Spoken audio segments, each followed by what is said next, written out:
Ja. Hej med dig.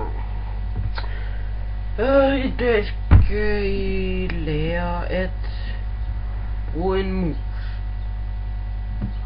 Hvis jeg er en stationær eller en bærbar, hvor jeg sender musik.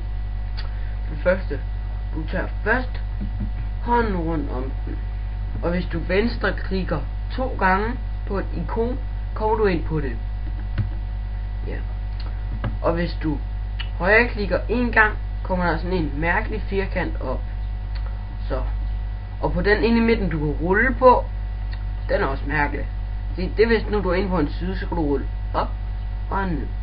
Fra side til side. Jeg ved ikke, om man kan rulle fra side til side, men altså akkurat det samme, altså. Nej.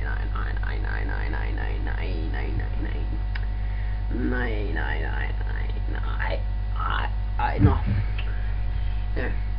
Og nu vil jeg lære jer, hvordan man rykker på musen. Hvis du trækker din mus til form til højre, rykker den lille mus inde på skærmen med, som kaldt også rotten.